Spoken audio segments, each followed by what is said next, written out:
कितनी जोर से सुसु आई है। कब घर पहुंचूंगी मैं, लगता है अभी निकल जाएगा। मधु दौड़ने लगी और दौड़ते दौड़ते वो घर पहुंच गई और फिर बाथरूम में घुस गई। आहा, कितना मजा आता है हल्का होते वक्त। और तभी मधु की नींद टूट गई। असल में मधु इतनी देर तक सपना देख रही थी। नींद टूटते ही उसने देखा कि बिस्तर पर ही उसकी सुसु निकल गई है। हे राम, इसीलिए सपनों में सुसु करते हुए इतना मजा आ रहा था। लेकिन अब क्या करूं, वो जाग जाएंगे तो मेरे बारे में क्या सोचेंगे। ये सोचकर मधु वहीं पर सोई रही। सुबह उसका पति अनिमेष उठ गया। तब तक बिस्तर सूख गया था, लेकिन सुसु की बदबू अभी तक थी। अनिमेष ने कहा, अरे मधु, ये टॉयलेट जैसी बदबू कहाँ से आ रही है? पता नहीं जी, शायद भोलू ने कमरे के अंदर सुसु कर दी है। भोलू अनिमेष का कुत्ता है। अनिमेष उससे बहुत प्यार करता है, लेकिन मधु उसे बिल्कुल पसंद नहीं करती थी, इसीलिए हमेशा उसी पर इल्जाम डाल देती थी। आज भी वही किया। अनिमेष ने भोलू को बहुत डांटा। भोलू, बहुत बदमाश हो गया है तू। तुझे कितनी बार कहा है कि कमरे में सुसु मत करना। बेचारा भोलू कुछ कह नहीं पाया और चुपचाप डांट सुन ली। अनिमेष ऑफिस चला गया और मधु सोचने लगी, बचपन से मेरी यही प्रॉब्लम है, नींद में मैं बिस्तर पर ही सुसु पोटी कर देती हूँ। मधु बचपन से ही ये करती आई है। वो जब 5 साल की थी तब एक दिन रात को उसे बहुत तेज सुसु आई। अभी सुसु करने के लिए उठना पड़ेगा, एक काम कर देती हूँ, यहीं पर कर देती हूँ, अभी तो मैं बच्ची हूँ, कोई कुछ नहीं बोलेगा। मधु ने वहीं पर कर दिया और ऐसे ही धीरे धीरे ये उसकी आदत बन गई। उसकी माँ शकुंतला उसे डांटती थी, बेटा बिस्तर पर ये सब नहीं करते, अब तो तुझे मैं डायपर पहना दूंगी, लेकिन तू जब बड़ी हो जाएगी तब क्या होगा।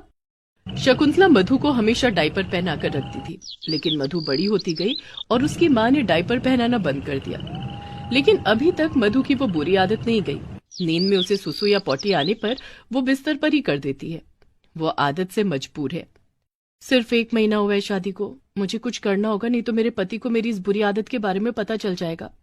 ये सब सोचते हुए दोपहर को खाना खाकर वो सो गई और तभी उसे पोटी आ गई और बिस्तर पर ही उसकी पोटी निकल गई। उसकी नींद टूट गई। हे राम, जिस चीज का डर था वही हुआ। तभी उसकी सास सरला कमरे में आ गई। बहू, ये कैसी बदबू आ रही है? अरे ये बिस्तर पर क्या लगा हुआ है? हे भगवान, बिस्तर पर टट्टी। वो माँ जी, भोलू यहाँ आया था ना, उसी ने किया होगा। हो सकता है, मैंने अनिमेष को पहले ही कहा था उस कुत्ते को घर मत ला, अब भुगतो। चिंता मत कीजिए माँ जी, मैं साफ कर दूंगी। मधु ने फिर से भोलू पर इल्जाम डाल दिया। तभी भोलू दुम हिलाते हुए कमरे में आया और सरला ने डंडा उठाकर उसे भगा दिया। बेचारा भोलू समझ ही नहीं पाया कि उसके साथ ऐसा क्यों हो रहा है। मधु ने बिस्तर साफ कर दिया और बाजार चली गई। मुझे आज ही डायपर खरीदना होगा, आज से मैं डायपर पहनकर सोऊंगी। मधु ने डायपर खरीद लिया। रात को वो डायपर पहनकर सो गई। उसने बड़े आराम से निश्चिंत होकर पूरी रात बिता दी। अगले दिन सुबह अनिमेष ने अलमारी खोला और डायपर देख लिया। अरे मधु, यहाँ पर डायपर कहाँ से आ गया? हमारे घर में तो कोई बच्चा नहीं है। मधु दुविधा में पड़ गई। वो आपके कुत्ते के लिए है जी, बहुत गंदगी कर रहा है आजकल। तभी वहां सरला आ गई और उसने कहा, हाँ कल भी बिस्तर पर टट्टी की थी इसने, इसे घर से भगा अनिमेष, नहीं तो पूरे घर में गंदगी फैलाता रहेगा। भोलू, क्या ये सब सच है? भोलू दुम हिलाता रहा। मधु ने कहा, आप उससे क्या पूछ रहे हैं, वो बात थोड़ी कर सकता है। अरे मधु, बात नहीं कर सकता तो क्या हुआ? कुत्ते कभी झूठ नहीं बोलते, इंसानों जैसे नहीं है ये। अनिमेष ने बात को जाने दिया। इस तरह मधु हर रोज डायपर पहनकर सोती रही और हर सुबह उठकर डायपर को नाले में फेंकती रही। कुछ दिन बीत गए, किसी को कुछ शक नहीं हुआ और एक दिन बहुत तेज हवाएं बहने लगी और उसके कारण डायपर उड़ते हुए एक पड़ोसी के सिर पर जा गिरा। डायपर में टट्टी लगी हुई थी। उस पड़ोसी का तो दिमाग ही खराब हो गया। उस पड़ोसी का नाम जानकी था। जानकी के साथ सरला की नहीं बनती थी। जानकी ने गुस्से से कहा, अरे मेरे सर पर डायपर फेंकती है, रुक जा सरला, मैं तुझे बताती हूँ। जानकी सरला के पास चली आई और चिल्लाते हुए कहा, तूने क्या सोचा सरला, तू मेरे ऊपर पोटी से भरा हुआ डायपर फेंकेगी और मैं चुप रहूंगी? अरे जानकी, ये काम मैंने नहीं किया, ये तो हमारे कुत्ते का काम है। हाँ, ये कुत्ते ने की है। मुझे क्या उल्लू समझ रखा है? कोई कुत्ता किसी के ऊपर डायपर फेंक सकता है क्या? मैं अभी पुलिस के पास जाऊंगी। जानकी सच में पुलिस के पास चली गई। सरला के घर में पुलिस आ गई। अनिमेष को भी ऑफिस से लौटना पड़ा। पुलिस ने अनिमेष को बहुत उल्टी सीधी बातें सुनाई और मधु ने सारा दोष भोलू पर डाल दिया। इसीलिए अनिमेष भोलू पर बहुत गुस्सा हो गया। भोलू, मैं तुझसे बहुत प्यार करता था और आज तेरी वजह से मुझे बहुत कुछ सुनना पड़ा। मैं आज ही तुझे इस घर से निकाल दूंगा। अनिमेष ने भोलू को घर से बाहर निकाल दिया। बेचारे भोलू की आंखों में भी आंसू आ गए। वो घर से ज्यादा दूर नहीं गया, पास में ही रहने लगा। अनिमेष ने कहा, मैं आज ही सारा डायपर बाहर फेंक दूंगा। हे राम, डायपर के बिना तो मेरी पोल खुल जाएगी। मधु अनिमेश को मनाने की कोशिश करने लगी।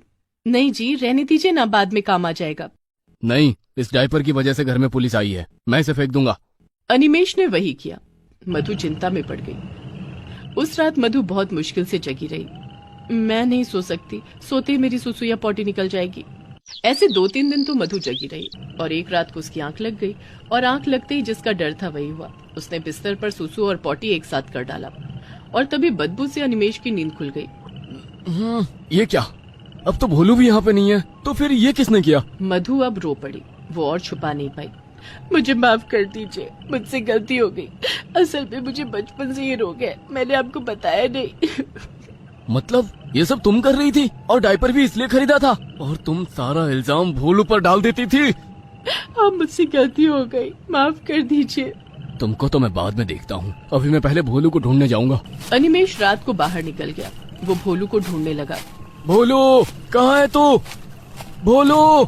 भोलू को ढूंढते हुए अनिमेश रास्ते से चलने लगा, लेकिन उसका ध्यान रास्ते में नहीं था। अचानक से दूसरी ओर से एक गाड़ी आई। वो गाड़ी अनिमेश को धक्का मारने ही जा रही थी कि तभी भोलू कहीं से दौड़ता हुआ आया और अनिमेश को जोर से एक धक्का दे दिया। अनिमेश थोड़ी दूर जा गिरा और वो गाड़ी भोलू के पैर के ऊपर से चली गई। भोलू जख्मी हो गया। भोलू, मेरा भोलू, कुछ नहीं होगा तुझे, कुछ नहीं होगा। अनिमेश भोलू को लेकर डॉक्टर के पास गया। डॉक्टर साहब ने भोलू के पैर में प्लास्टर लगा दिया। सरला और मधु भी वहाँ पहुँच गई। देखा मधु, तुमने मेरे भोलू के साथ क्या किया? तुम्हारी झूठ की वजह से ये सब हुई है। आज भोलू ने मेरी जान बचाई। मुझसे गलती हो गई है। मुझे आपसे मेरी बीमारी की बात नहीं छुपानी चाहिए थी, तो आज ये सब नहीं होता। कोई बात नहीं बहू, इसमें शर्मिंदगी की कोई बात नहीं है। हम तुम्हें एक अच्छे से डॉक्टर के पास ले जाएंगे। मधु डॉक्टर के पास गई और उसकी बीमारी ठीक भी हो गई। भोलू भी ठीक हो गया। मधु भोलू से प्यार कर बैठी और ऐसे ही सभी खुशी से रहने लगे।